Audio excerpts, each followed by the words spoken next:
یہ رپورٹ جو میں آپ کے سامنے اب رکھنے والا ہوں یہ طاہر عمران میاں صاحب کی ہے اور انہوں نے فیکٹس سامنے لا کر رکھ دیے ہیں۔ حقائق کیا ہیں؟ وہ یہ ہیں کہ جنہوں نے یہ کہانی بنائی نا، وہ میں نے آپ کو پہلے بتایا کہ اسلام آباد کا ایک بہت طاقتور آدمی ہے۔ اس آدمی نے پہلے یہ پتہ کروایا کہ گھڑی ہے کس کے پاس۔ جب اس کو پتا چلا کہ یہ گھڑی عمر فاروق نامی آدمی کے پاس ہے تو پھر عمر فاروق نامی آدمی کو ارینج کیا گیا، اور عمر فاروق نامی آدمی نے کچھ لوگوں کا یہ کہنا ہے کہ گھڑی کو حال ہی میں خریدا ہے، پہلے نہیں خریدا۔ کچھ لوگ یہ کلیم کر رہے ہیں کہ اس نے گھڑی کو حال ہی میں خریدا ہے اور ڈیمانڈ کے اوپر خریدا ہے، جو ڈیمانڈ اس سے کی گئی تھی اسلام آباد کے طاقتور آدمی کی جانب سے۔ عمر فاروق کو فیسیلیٹیٹ کیا گیا پاکستان میں، قانون کی نظر میں وہ ایک مجرم کے طور پہ تھا، وہاں اس کو ریلیف دیا گیا، پھر اس کے مخالفین کے اوپر مقدمات درج کروائے گئے۔ تو عمر فاروق کو پہلے خوش کیا گیا، بعد میں اس کے پاس گھڑی یا تو پہنچائی گئی یا اس کے پاس تھی، لیکن اس کو ایک کہانی میں کنورٹ کرنے کے لیے کچھ چیزوں کا بہت خیال رکھا۔ جو طاقتور آدمی نا اسلام آباد میں، اس نے کچھ ریکارڈ کا بہت خیال رکھا۔ ایک تو اس نے یہ دیکھا کہ فرح خان نامی خاتون پاکستان سے یو اے ای کے لیے پرواز کب بھرتی ہیں، یعنی وہ پاکستان سے ابو ظہبی کے لیے یا دبئی کے لیے کب پرواز بھرتی ہیں، اس کا بہت خیال رکھا۔ تو انہیں پتا چلا کہ اپریل 2019 میں یہ خاتون ابو ظہبی کے لیے چلی گئی تھی۔ تو ان کو کنفرم ہو گیا اپنے طور پہ کہ یہ خاتون ابو ظہبی گئی ہے نا، بس یہی والا ٹائم ڈالو۔ اس میں دوسری چیز کا خیال یہ رکھا گیا کہ اس ٹائم پہ عمر فاروق ظہور کو بھی یو اے میں ہی ہونا چاہیے۔ تو کنفرم کیا گیا، تو پتا چلا جی اپریل 2019 میں عمر فاروق کے جب پاسپورٹ دیکھے گئے تو وہ موجود تھا کہاں پہ؟ یو اے ای میں۔ تو یہ کلیئر ہو گیا کہ دونوں یو اے ای میں پہنچے، تو اس کی کہانی ڈال دی گئی۔ لیکن کہانی بنانے والے نے ایک بہت بڑی غلطی کر دی۔ عمر فاروق کو یہ ساری کہانی رٹوانے سے پہلے کہ یہ رٹ لو، اس کو اچھی طرح یاد کر لو، تم نے یہ کہنا ہے کہ اپریل 2019 میں فرح خان نامی خاتون آئیں، ان کو بھجوایا تھا شہزاد اکبر نے، انہوں نے مجھے ایک گھڑی کا سیٹ دکھایا، مجھے وہ پسند آ گیا، میں لے کر گیا بازار میں نے اس کی قیمت لگائی، میں نے واپس آ کر ان سے سودا کیا، انہوں نے کہا جی ہمیں 2 ملین امریکی ڈالر دے دیں، تو میں نے اگلے دن بینک سے کیش نکلوا کر ان کی فرمائش پہ ان کے حوالے کر دیا اور وہ چلی گئی، اور یہ گھڑی میرے پاس موجود ہے، یہ دیکھیں یہ پڑی ہوئی ہے۔ کہانی تو یہ بنائی نا، لیکن کہانی بنانے والے سے پھر غلطی ہو گئی۔ یار اتنے زبردست عہدوں پہ کام کرتے ہیں، اتنی پاکستان میں دنیا میں عزت بنائی ہے، پاکستان جیسا ملک ہے، پھر بھی اتنی چھوٹی چھوٹی غلطیاں، یعنی یہ غلطیاں کرنے سے پہلے تو شرم آنی چاہیے۔ غلطی یہ کی کہ جس فلائٹ میں فرح خان پاکستان سے ابو ظہبی گئی تھی، تو نارملی لوگ ابو ظہبی جا کے وہاں سے دبئی چلے جاتے ہیں، لیکن فرح خان ابو ظہبی سے امریکہ چلی گئی۔ فرح خان ابو ظہبی سے دبئی گئی نہیں، اور وہ اپریل 2019 میں فرح خان دبئی میں موجود ہی نہیں تھی۔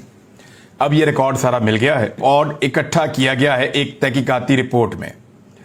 اب اس میں ساری تفصیلات موجود ہیں کہ سفر کا آغاز کیسے ہوا، یہ پورا آفیشل ریکارڈ ہے فرح خان کی ٹریولنگ کا، کہ وہ کیسے ابو ظہبی پہنچی لاہور سے، اور اس کے بعد جو ہے وہ آگے یونائٹڈ اسٹیٹس چلی گئی، پھر یونائٹڈ اسٹیٹ میں ان کی جو ٹریولنگ رہی وہ بھی سارا یہاں پہ ریکارڈ موجود ہے، اور باقاعدہ فلائٹوں کے نمبر تک موجود ہیں۔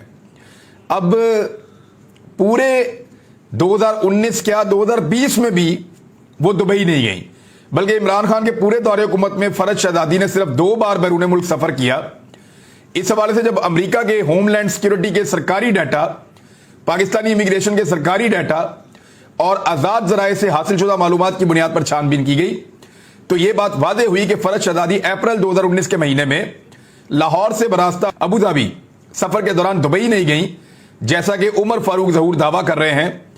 2019 میں فرحت شہزادی کا واحد بین الاقوامی سفر امریکہ کے لیے تھا۔ پاکستان میں امیگریشن کے ڈیٹا سے پتہ چلتا ہے کہ وہ اس سفر کے لیے 3 اپریل 2019 کو صبح کی فلائٹ سے، جو فلائٹ ہے EY242، اس پر لاہور سے امریکہ کے لیے براستہ ابو ظہبی روانہ ہوئی۔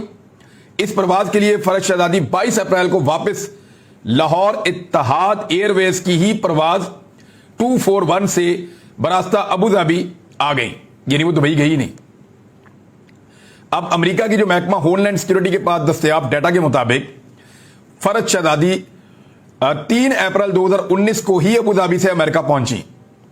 इसी डाटा के मुताबिक, यानी अगर तो वो वहां पे रही और उन्होंने ये सौदा किया तो वो चंद दिन तो लगे ना, 2 दिन 3 दिन, लेकिन वो तो सेम टाइम में यहां से जाती हैं अबू धाबी, अबू धाबी से दुबई चली जाती हैं। तो अब जवाब तो देना पड़ेगा।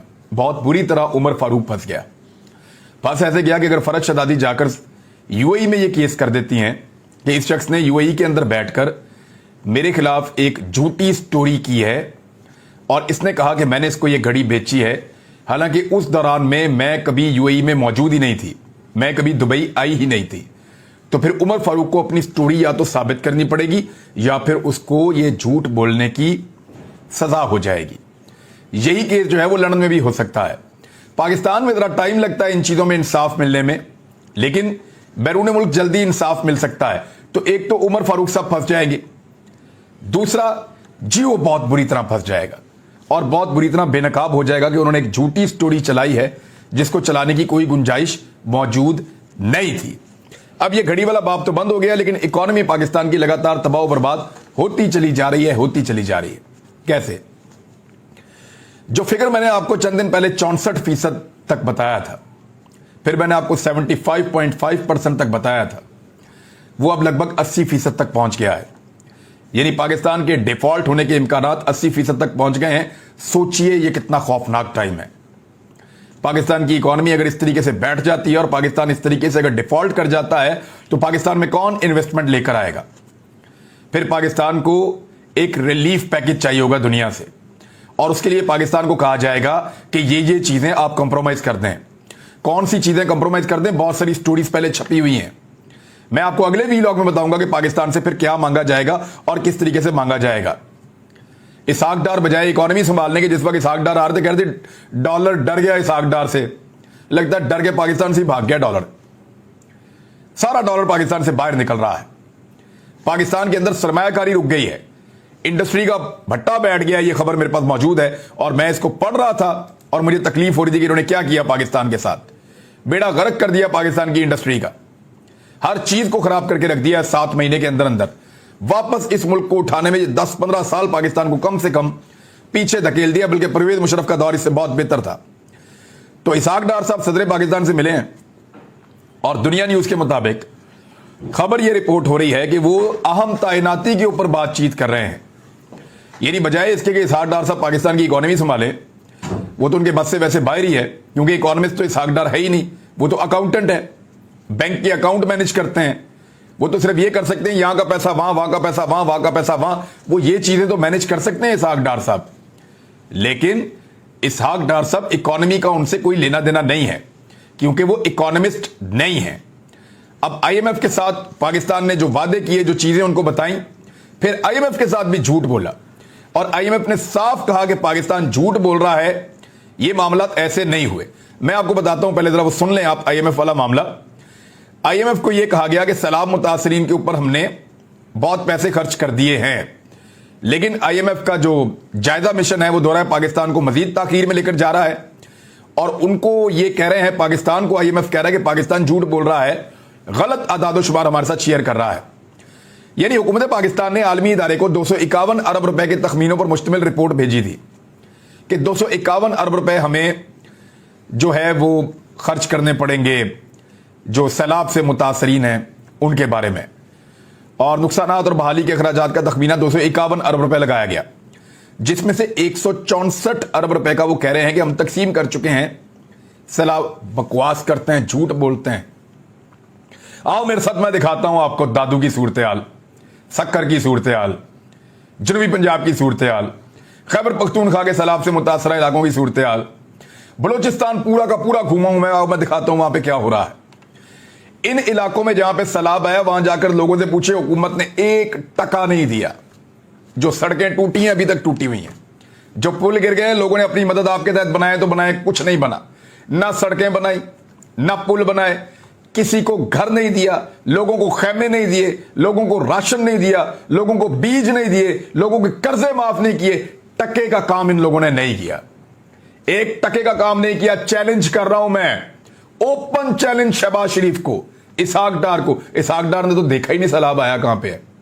बिलावल जरदारी को ओपन चैलेंज, आओ मेरे साथ, मैं दिखाता हूं क्या हालत हो गई सिंध की सैलाब के बाद।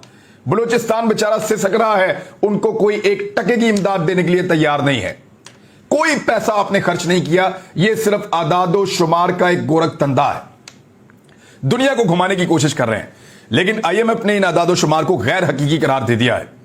आईएमएफ के लोग जो हैं, उनको चाहिए वो एक टीम भेजे, पाकिस्तान की हुकूमत पे बिल्कुल ट्रस्ट ना करें और टीम भिजवा कर चेक करवाएं कि कहां पे इन्होंने पैसा लगाया। क्या वाकई इन्होंने लोगों के घर बनाए? क्या वाकई लोगों की बहाली का काम किया? क्या वाकई सड़कें बनाई हैं?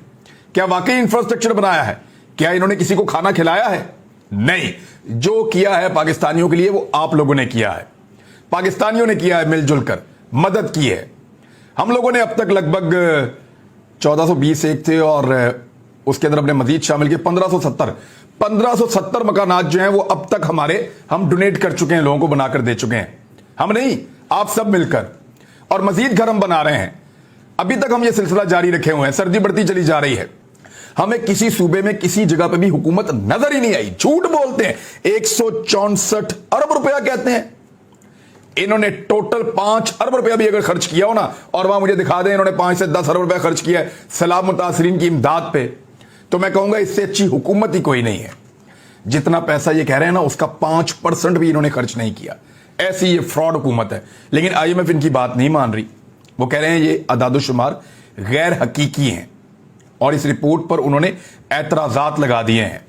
सियासी बयानों से उन्होंने कहा ये मुताबिकत रखते हैं, और ना ही आलमी इमदादी इदारों की तरफ से सैलाब के बाद लगाए गए नुकसानात और इमदाद के बारे में लगाएगी अंदाजों की रिपोर्टों से मिलते जुलते हैं। झूठ बोल रही है पाकिस्तान की हुकूमत, क्योंकि बैनुल-अक़वामी तंजीमें और इदारे भी आते रहते हैं ना, वो भी फैक्ट्स देखते रहते हैं। तो इन्होंने तो ग्राउंड पे काम ही कोई नहीं किया, तो किस तरीके से ये ऐसा वो एक दावा कर सकते हैं। बहरहाल एक खबर और आई है, इमरान मीर साहब ने भी इसको ट्वीट किया, कुछ और लोग भी कह रहे हैं कि रावलपिंडी और इस्लामाबाद के दरमियान एक बदएतमादी पैदा हुई है। या रावलपिंडी बोले तो GHQ, इस्लामाबाद कहें तो आप वजीर आज़म ऑफिस, इनके बीच में एक बदएतमादी पैदा हुई है अहम तैनाती को लेकर, और दोनों तरफ अपनी अपनी पसंद मौजूद है। इस तरह की बातें भी अब मंजरे आम पे आ रही हैं और लोग ट्वीट करके बता रहे हैं। लेकिन इस सारी सूरत हाल में सबकी तवज्जो इस बात पे है कि तैनाती उसकी मर्जी के मुताबिक हो जाए। नवाज शरीफ साहब जरदारी साहब को फोन करते हैं, फजलुर रहमान साहब को फोन करते हैं, सबको राब्ते में रखते हैं, और वो ये कहते हैं यार मेरी मर्जी के मुताबिक मेरे फार्मूले पे तैनाती करा लो। हालांकि नवाज शरीफ साहब आज तक कभी ठीक तैनाती नहीं कर सके। जब भी उन्होंने कुछ किया, अच्छा तैनाती तो फौजियों में से ही होती है ना, जो 4-5 फौजी अफसर अवेलेबल होते हैं उनका नाम दे दिया जाता है, उनमें से एक तैनात हो जाता है। लेकिन नवाज शरीफ साहब हमेशा जब तैनाती करते हैं ना, वो ये सोचकर करते हैं कि ये बंदा फिर मेरे लिए काम करेगा, जिस बंदे को मैं लगा रहा हूं ना ये बंदा मेरे लिए काम करेगा। वो बंदा आके फौज के लिए काम करता है, तो मियां साहब को गुस्सा चढ़ता है कि यार मेरे लिए काम क्यों नहीं कर रहा। तो हर दफा मियां साहब की फौज से इसीलिए लड़ाई हो जाती है। मियां साहब जो भी बंदा लगाते हैं, मियां साहब समझते हैं कि मैंने इसके ऊपर एहसान किया, मैंने इसको ये ओहदा दिया, इसको चाहिए कि ये मेरी वफादारी करे, ना कि अपने इदारे की और मुल्क की वफादारी करे। लेकिन जब वो बंदा अपने इदारे की और मुल्क की वफादारी करता है तो मियां साहब को गुस्सा आ जाता है। तो तमाम आर्मी चीफ जितने मियां नवाज शरीफ ने लगाए, वो तमाम मियां साहब के क्राइटेरिया पर पूरे नहीं उतरे। इसकी वजह से हमेशा मियां नवाज शरीफ साहब की फौज के साथ लड़ाई होती रही है। और आइंदा भी अगर मियां साहब इसी तरह के फैसले करेंगे और ये सोचकर फैसला करेंगे कि मैं अपनी मर्जी का बंदा लगाऊंगा, तो लड़ाई तो आइंदा भी होगी। अब जरा मरियम औरंगजेब साहबा के बारे में आप 2-3 चीजें आपको दिखाता हूं। एक तो आप ये देखें कि जब PTV पे मरियम औरंगजेब साहबा बात कर रही थी ना, तो टोटल 5 लोग ऑनलाइन देख रहे थे। 6 मिनट हो गई थी उनको बात करते हुए, सिर्फ 5 लोग ऑनलाइन देख रहे थे। 5 लोगों में से एक वो था जिसने ये फोटो बनाई है और बना के एक्सपोज किया है। बाकी रह गए 4 में से एक आधा को PTV के अंदर होगा, बाकी रह गए 3। ये 3 बंदे कौन हैं, इनकी तलाश जारी है, जो मरियम औरंगजेब को ऑनलाइन सुन रहे थे जब वो PTV के ऊपर खिताब फरमा रही थी। यहीं पे आप इमरान खान का खिताब लगा दें, फवाद चौधरी का लगा दें, लाखों लोग सुन रहे होंगे सेम टाइम के अंदर। लेकिन उन 3 लोगों से मरियम औरंगजेब क्या कह रही थी, जरा ये सुने, क्योंकि ये कंटेंट ही ऐसा होता है जिसकी वजह से लोग आपको सुनना छोड़ देते हैं और आपकी हरकतें ऐसी होती हैं जिसकी वजह से लोग आपसे भाग जाते हैं। मरियम औरंगजेब कह रही हैं कि इमरान खान का long March work from home है, इन्हें कोई गोली नहीं लगी। एक तो अब भी अगर ये कह रही है इन्हें कोई गोली नहीं लगी, तो मुझे मरियम औरंगजेब से बहुत बेचारी से हमदर्दी है। नौकरी बड़ी सख्त है, जो वो कह देते हैं वही करना पड़ जाता है। बड़ा अनफॉर्चुनेट है, बेचारी की बहुत सख्त नौकरी है। لیکن ورک فرام ہوم کا تانا وہ خاتون دے رہی ہیں جن کا اپنا لیڈر 3 سال سے دوائی لینے گیا ہوا ہے، ابھی تک واپس نہیں آ رہا۔ اب مزید اس پہ میں اور کچھ نہیں کہنا چاہتا، لیکن مریم اورنگزیب صاحبہ کا جو اعتراض تھا وہ بڑا جائز تھا آج، کہ برطانیہ اور یو اے ای میں عمران خان نے جانے کا اعلان کیوں کیا، یہاں پاکستان میں رسیدیں فراہم کریں۔ تو رسیدیں توشہ خانہ کے اندر پڑی ہوئی ہیں، ارشد شریف صاحب نے اپنے وی لاگ میں بھی دکھا دی تھی، کل میں نے بھی آپ کو دکھا دی تھی، وہ رسیدیں آپ وہاں سے اٹھا کر دیکھ لیجئے۔ برطانیہ اور یو کے اندر رسیدیں نہیں جائیں گی، وہاں پہ کیسز ہوں گے اور ان لوگوں پر کیسز ہوں گے جنہوں نے یہ گند پھیلایا ہے۔ اب تک کے لیے اتنا ہی، اپنا خیال رکھیے گا، اپنے اس چینل کا بھی۔ اللہ حافظ۔